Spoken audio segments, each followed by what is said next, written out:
The bargain beneath two moons. The night sky over the alien planet Yerath was quiet, but the ground still burned from the battle that had ended only hours ago.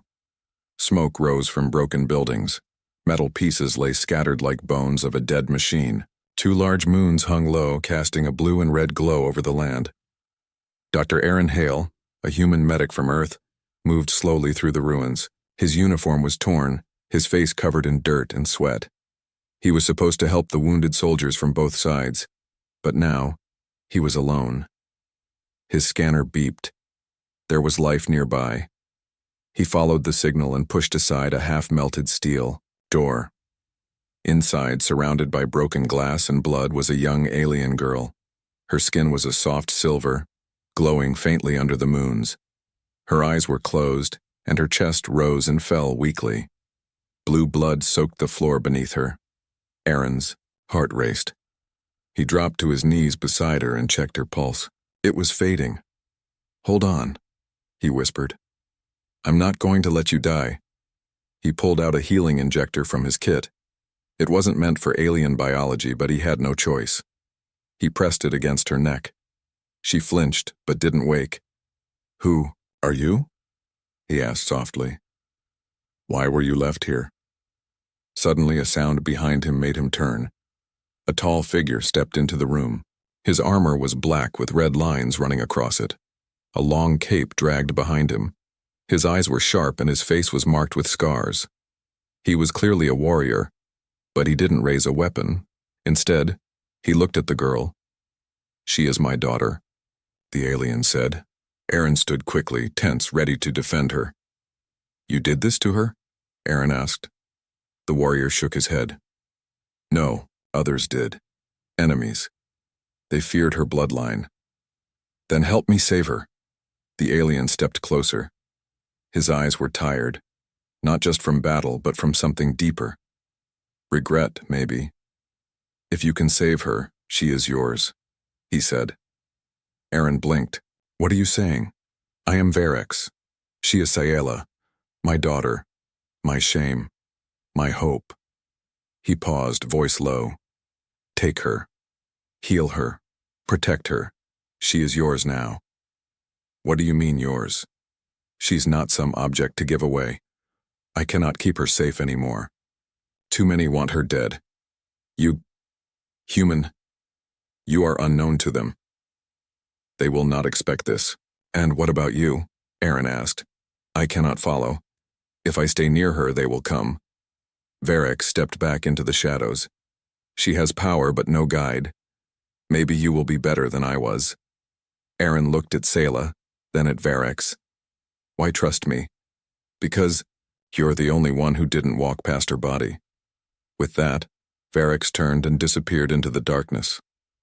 Aaron stared after him, unsure if this was real or some strange dream.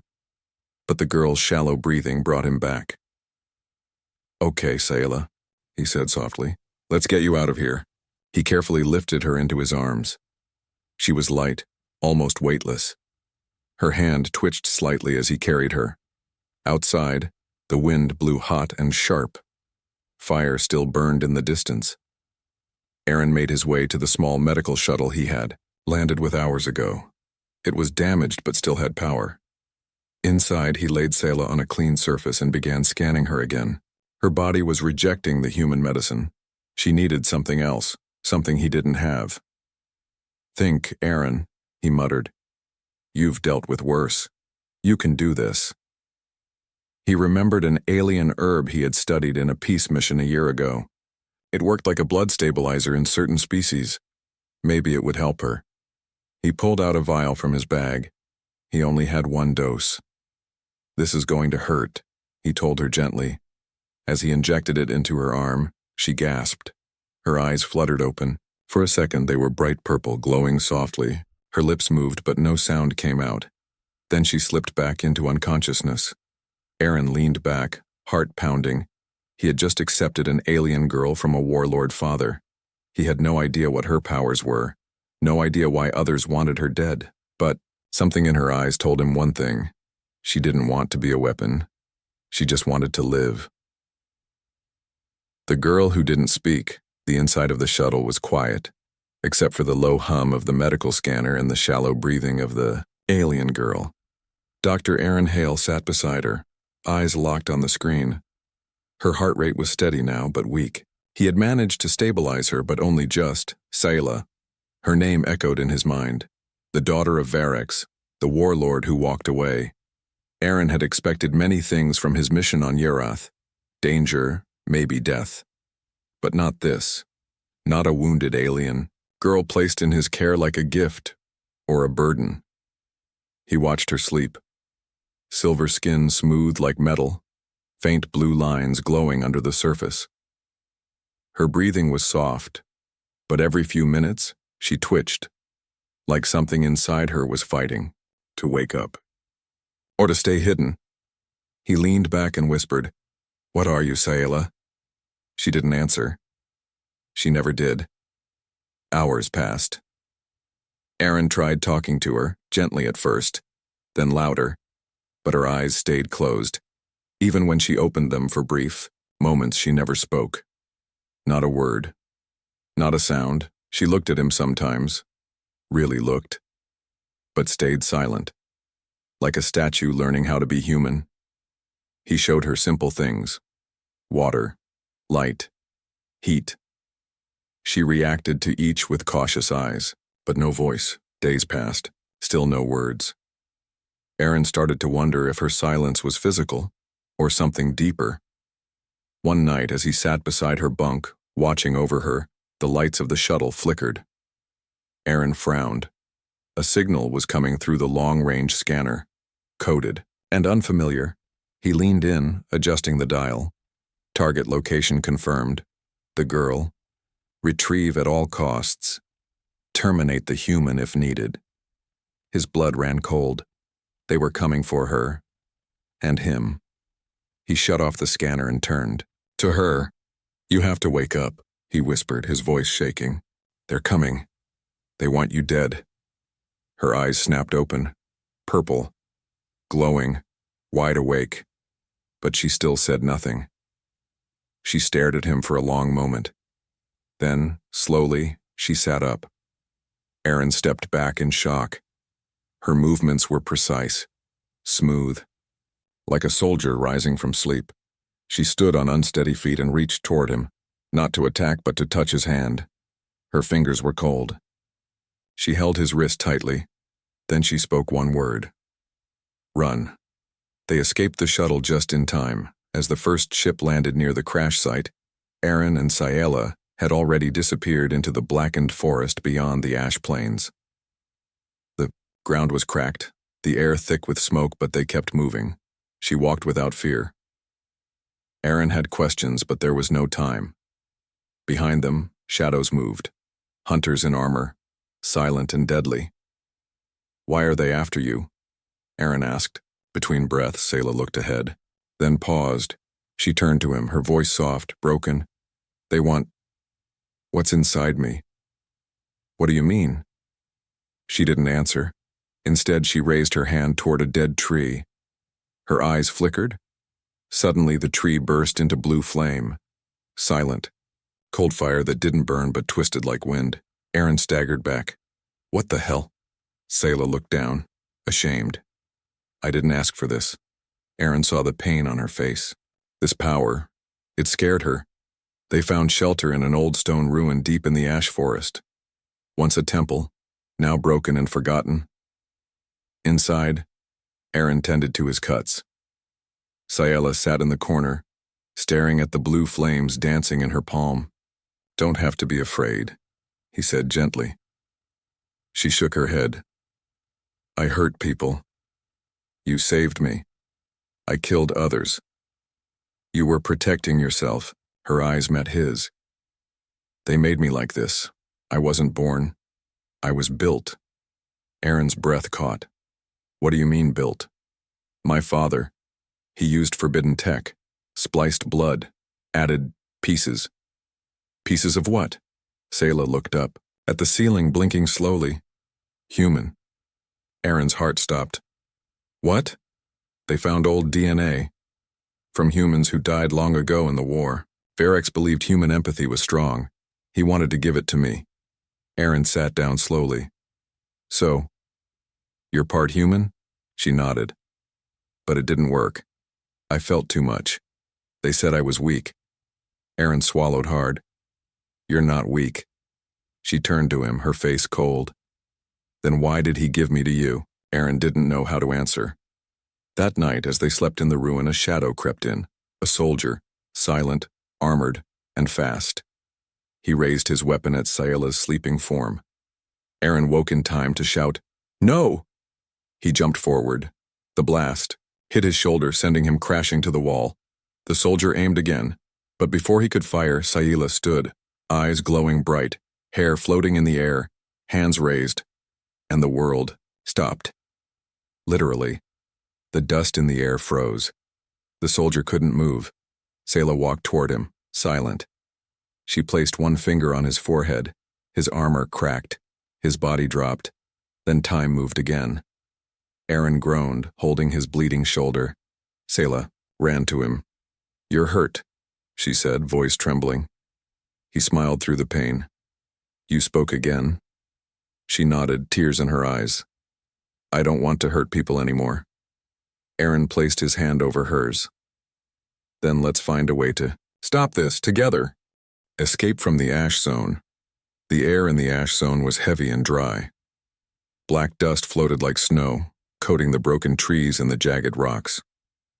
The ground cracked under every step, and sharp winds howled between ancient stone pillars that once held up alien temples now buried under lava and time. Aaron moved slowly, one hand pressing against the bloody bandage on his shoulder. His wound still burned, but he kept going. Sayela walked beside him. She didn't speak much. Her eyes scanned the shadows constantly, as if she could hear danger before it arrived. They had been running for hours. Behind them, soldiers were still, searching. Above them, drones moved like vultures in the dark sky. Aaron glanced sideways. "Are you sure this is the right way?" Sayela nodded. "They won't follow us into the Red Core." "Why not?" "Even they are afraid of what sleeps there." Aaron didn't like the sound of that. "Great." They reached a narrow canyon split by lava rivers glowing deep orange beneath metal walkways. Sayela moved across like she'd done it 1,000 times. Aaron stumbled once, nearly falling, but she caught him. Her hand was strong. Too strong for someone her size. He didn't ask questions anymore. Once inside the Red Core, a hidden cave, system deep underground, they stopped to rest. Glowing crystals lit the walls with soft green light. Alien writing lined the stones. Aaron sat down and pulled out his old field tablet. It barely worked now, cracked from the fall. "What is this place?" he asked. Sayela stood near an altar, looking up. "A sanctuary. Long ago, my people believed this place could hide those with gifts. Gifts they feared. Like yours?" She nodded slowly. Aaron leaned back. "How did they find you, Sayela? How did they know where we were?"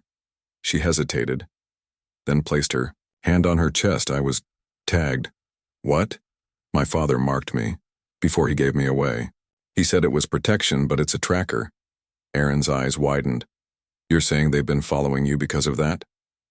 "Yes." Aaron stood, angry now. "He said he gave you to me for your safety. And the whole time, he was helping them find you. Or testing me." "Testing what?" "Whether I'd kill to survive, or die with mercy."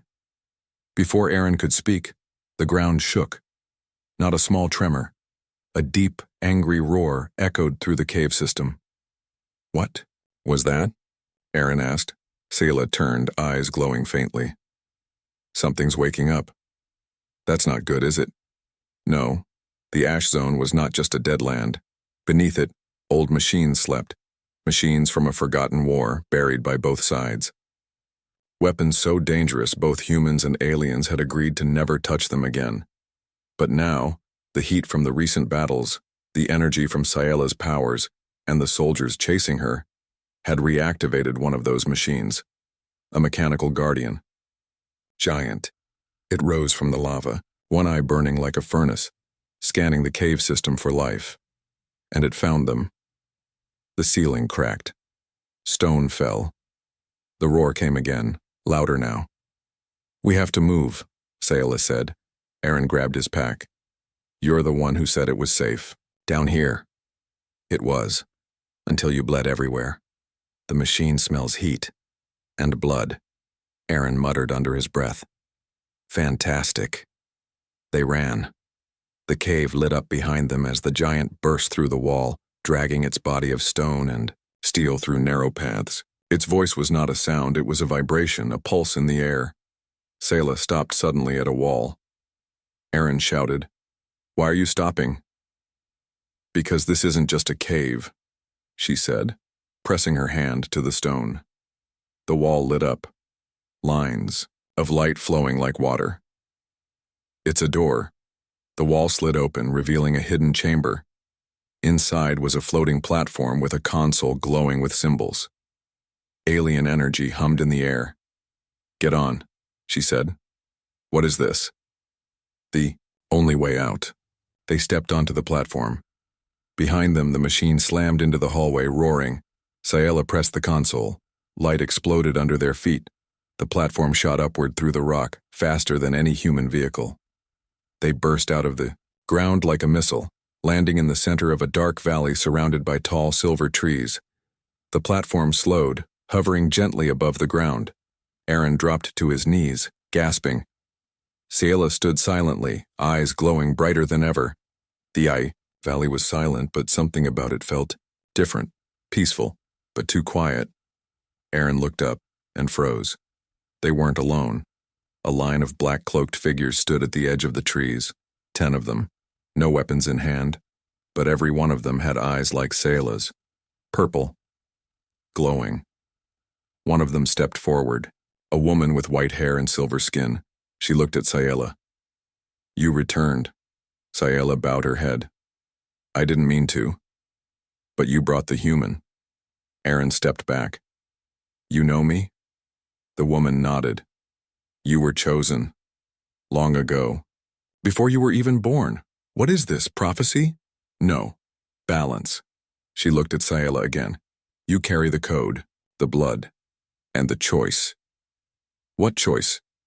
"To destroy what made you, or become more than it ever intended." Aaron turned to Sayla. "What is she talking about?" Sayla looked at her hand. Small sparks danced across her fingers. "They want me to lead, to fight, to kill the old empire." "Will you?" She looked at him, then said softly, "Only if you stay?" "Me? You're the only one who never wanted anything from me." The white-haired woman stepped back. "Decide quickly, others are still coming." Aaron looked at the sky. Ships were approaching. Again. The memory chamber. The silver trees around the valley shimmered in the wind, their leaves humming like distant voices. Aaron stood still, watching the black-cloaked figures disappear into the forest. Only Sayla and the white-haired woman remained. Above them, the dark sky rippled with the glow of incoming enemy ships. They didn't have much time. "Follow me," the woman said to Sayla. Aaron stepped between them. "Where are you taking her?" Woman's voice was calm but cold. "To remember who she really is. She already knows who she is. No human. She only knows what she survived, not what was stolen." Sayla placed a hand on Aaron's arm. "I want to go." He looked into her glowing eyes and saw no fear, only need. "I'll come with you," he said. The woman nodded once. They walked through the forest until they reached a circle of black stones. Each one pulsed faintly with light. In the center stood a low platform, half buried under the roots of a twisted tree. "What is this place?" Aaron asked. The woman answered without turning. "A chamber built before the First War, by those who could see the future but feared their past." "A prison?" "A mirror." Sayla stepped onto the platform. It lit up beneath her feet. Blue lines spread across the stones, connecting like veins. The woman placed a thin metal ring on Sayla's head. "This will show you the truth." Aaron frowned. "What truth?" The woman didn't answer. Sayla's eyes rolled back. Her body froze. Then the world changed. Aaron saw flashes. Not with his eyes, but in his mind. Sayla, younger, surrounded by machines. Scientists with cold eyes, tubes in her arms, voices speaking in a strange language. Increase her tolerance. Push her limits. We need more aggression. Sayla screaming, but not from pain. From confusion, a voice, familiar, deep and cold. She will not survive like this. Inject the second code, then a face. Ferex. Calm. Watching from behind glass. He wasn't angry. He wasn't sad. He was studying her, like a weapon. Aaron felt his stomach turn. The next memory showed Sayla, older, standing in a dark room, a blade in her hand. Around her were targets made of metal and bone. She struck each one with perfect precision. Too perfect. Her eyes were empty. Soldiers watched, nodded, took notes. Aaron heard a voice whisper in his ear. She was made to fight, not to feel. But then something strange happened. A child entered the room, a small alien boy with a broken arm. Sayla turned toward him and smiled. The scientists panicked. Alarms blared. Shut it down. She's changing. Sayla reached out to the boy, and the memory shattered. Aaron fell back, gasping. Sayla was still, standing on the platform, but tears were streaming down her face. Silent tears. Her body trembled. The woman removed the ring. Now she knows, the woman said. Aaron stepped forward. That she was a test subject? That her own father made her into a weapon? No, the woman replied. That she chose mercy in a place built for pain. Sayla collapsed into Aaron's arms. He held her close. I'm sorry, he whispered. Why?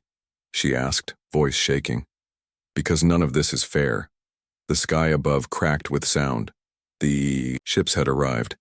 Enemy forces were descending. Soldiers in black armor began landing at the edge of the forest. The woman turned to Sayla. You can leave now. Hide. Or you can face them and end it. Sayla wiped her tears. If I go with them, they'll keep hunting. They'll turn others into what I was. Then fight. Aaron stood. She's not ready. The woman looked at him. Neither were you when you chose to save her. Sayla looked between them. I don't want to fight like them, not with hate. Then fight with something stronger, the woman said. Like what? Grace. The battle began without warning. Enemy soldiers rushed into the valley. The black-cloaked figures met them with strange weapons. Shields of light, silent blades.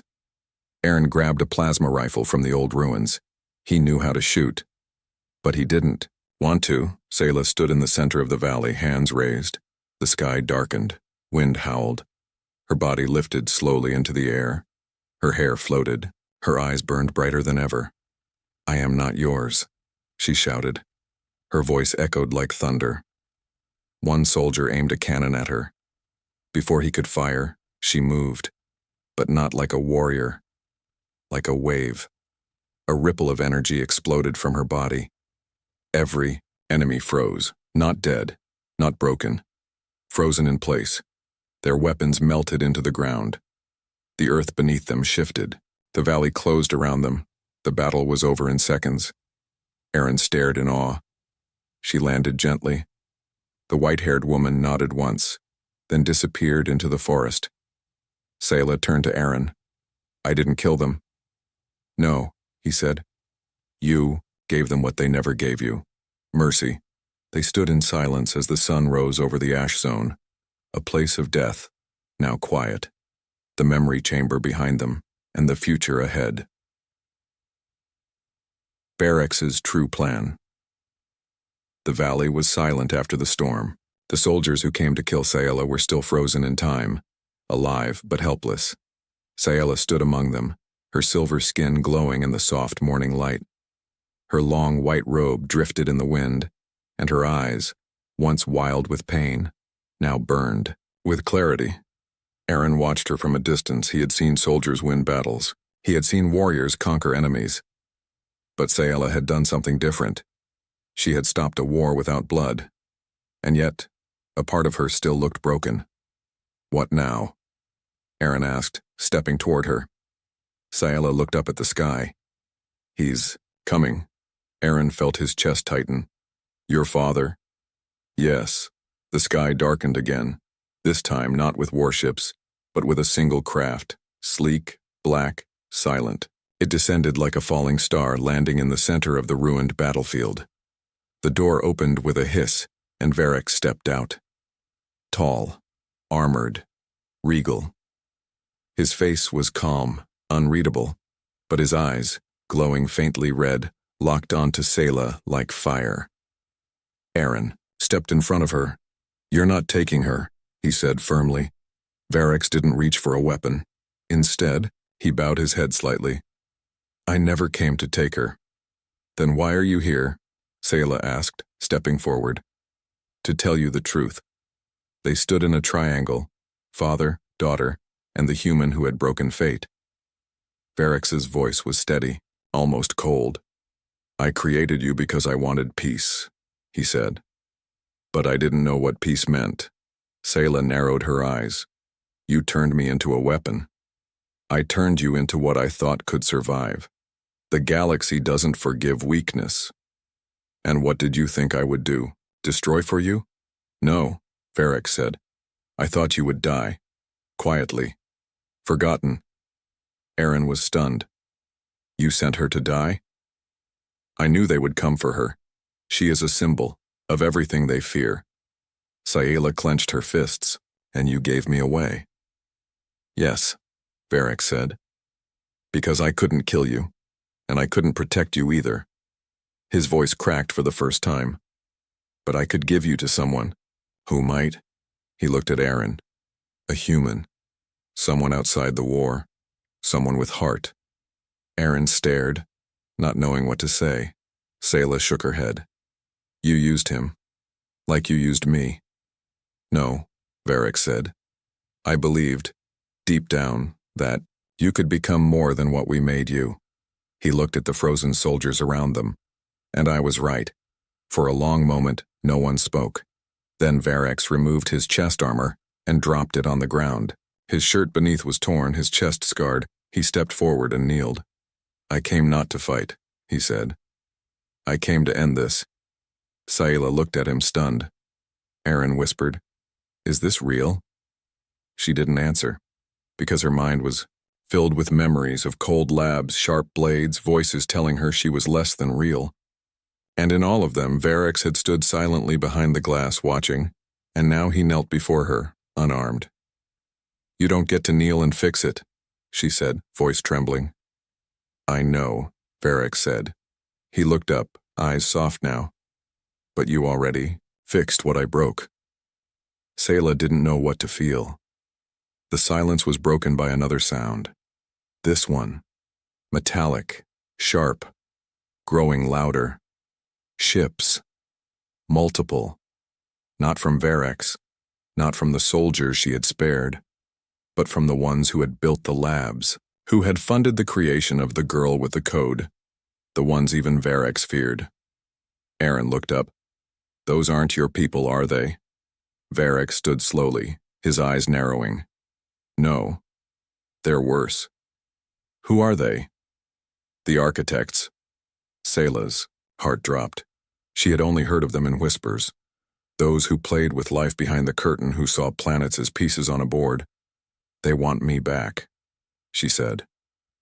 No, Varric said grimly. They want to erase you. The ships landed in a wide circle. Tall figures stepped out, wrapped in white armor that pulsed like it was alive. They carried no weapons, but the ground died beneath their feet. They were silent, except for one. Voice boomed from their lead ship. Subject 12A. Return to containment or be neutralized. Sayla stepped forward. I have a name. You were never meant to. Aaron raised his weapon. She's not going anywhere. You misunderstand, human, the voice said. We're not here for her. We're here for all of you. The ground split. A great machine began rising from beneath, like a god of steel and shadow. Varric cursed under his breath. They brought the Ark-class Sentinel. What's that? Aaron asked. Final protocol. If the experiment fails, they destroy everything. You mean the planet? Yes. Sayela didn't wait. She rose into the air again, but this time, something was different. Her body glowed from within. Her veins lit up like constellations. She stretched her arms wide, and from her chest, a pulse of memory flowed out, visible in the air. Not pain, not fear, but every kindness she had received. Every touch, every word, every moment of choice. The sentinel paused. The architects hesitated. Sayela spoke. I was made without a soul, but I found one. Her voice shook the air. You tried to erase me, but I became more than code. The sentinel raised its arm. Sayela raised hers.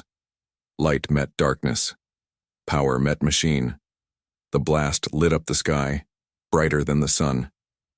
When it faded, the sentinel was gone. The architects retreated without a word. The land was quiet again. Varric stepped forward. Bruised and speechless, Sayela turned to him and offered her hand, not out of love, not out of forgiveness, but out of choice. He took it with tears in his eyes. You are not what I made, he whispered. I know, she said. I'm what I chose to be. And for the first time in his life, Varric bowed not as a general, but as a father. The battle for her soul, the stars were quiet above the scarred valley. After the architects retreated and the sentinel was destroyed, a strange stillness filled the air, like the galaxy itself was holding its breath. No more soldiers, no more machines. But the silence did not feel like peace. It felt like something was waiting. Deep inside her, Sayela felt it too. A storm she couldn't run from. The days passed slowly. Aaron helped rebuild a small shelter on the edge of the silver forest. Varric stayed near, saying little. He no longer gave orders. He simply watched, sometimes with pride, sometimes with pain. Sayela wandered often, not to hide, but to think, because even though the outside war was over, a new one had begun inside her. One night, she sat alone under the twin moons.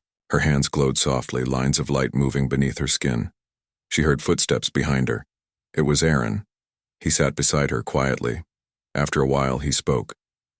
You haven't been sleeping. She didn't answer. He looked at her hands. Your powers, they're changing. She nodded. I can feel everything now, thoughts, fears, pain. Ours? Yes. Even yours. Aaron turned away. I'm sorry. Why? Because part of me is afraid of what you'll become. She looked at him. Me too. Far away in the ruins of the architect's main base, something had survived. A shard, not metal, not code, but consciousness. The last piece of the program that created Sayela. And now, it wanted back in. Late that night, Sayela woke in a cold sweat. Her dreams were no longer dreams. They were messages. A voice called to her, familiar but twisted. Come home. Her body moved before her mind could stop it. Her feet carried her deep into the forest, into the caves once more. Aaron woke to find her gone, and when he checked her sleeping place, he saw a strange black mark burned into the ground. A spiral. He grabbed his gear and followed her trail into the night. Deep underground, Sayela entered a glowing room she had never seen before. It was smooth, silent, alive. In the center floated a dark sphere, pulsing with energy. The voice returned. You are incomplete. Return to us. We will make you whole. Her hands reached toward it almost without will. Images flashed across her mind. She was back in the lab, strapped to a table, scientists whispering, inject the override. Sayela gasped. Her body shook. A piece of her had never been hers. A seed planted long ago. Waiting. And now it was waking up. Aaron found the entrance to the chamber just as the sphere cracked open. Black mist flowed out, wrapping around Sayela. Sayela! He shouted. She turned slowly, her eyes glowing dark red. You shouldn't have come, she said. Her voice was deeper, colder. This isn't you. No, she said. This is what I was always meant to be. Aaron stepped closer. No, it's what they wanted you to be. The mist curled around him. He raised his weapon, but she waved her hand and it froze midair. He was helpless. You said you chose who you wanted to be, Aaron said. Was that a lie? She hesitated. Her hands trembled. Deep inside, something fought back. His voice softened. I believed in you when no one else did, not because you were powerful, but because you were kind. The red glow in her eyes flickered. I don't want to be this, she whispered. The voice roared. Silence. You belong to us. Her body arched in pain, but her soul screamed louder. No. Light exploded from her chest. White, pure, blinding. The black mist shattered, the sphere crumbled, and Sayela collapsed. Aaron ran to her. She was breathing, barely. She opened her eyes. Tears fell silently down her cheeks. They never left me, she whispered. That part of them, Yao, was always inside. But it didn't win, Aaron said, holding her hand. Only because you reminded me who I was. You reminded me what it means to fight. They emerged from the cave at sunrise. Varix was waiting. He saw her face, and he knew. You faced it. Yes, Sayela said, and I chose again. He stepped forward. And now, I fight for me. Not for war. Not for peace. For the right to exist as I am. But peace didn't last. News came from nearby colonies. Others like Sayela. Experiments. Hybrids, forgotten test subjects, were waking up. Some were angry, some were lost, some were dangerous. The architects had made more than one monster. Sayela stood on a hill, wind in her hair. They'll come looking for answers, Aaron said. And I'll be ready, she replied. What will you tell them? She turned. That they have a choice. And if they choose war? Sayela looked ahead, then whispered. Then they'll face someone who finally chose herself. A daughter of two worlds. The stars had changed. It had been 3 cycles since Sayela shattered the last piece of her creator's control and rejected the code buried deep inside her. The galaxy, once distant and cold, now whispered her name. But peace was still a fragile thing across the void. Others like her, hybrids born of war, forgotten children of the architects, had begun to rise. Some followed her example, choosing life over destruction. Others had chosen rage. Sayela knew it wasn't over. It had only begun. She now lived aboard a floating city orbiting the neutral moon of Kirea, a place neither human nor alien claimed, yet both watched closely. It had become a symbol of change, of fear, of hope. Inside the command chamber, surrounded by a mix of species, humans, Yarathi, synthetics, Sayela stood at the center.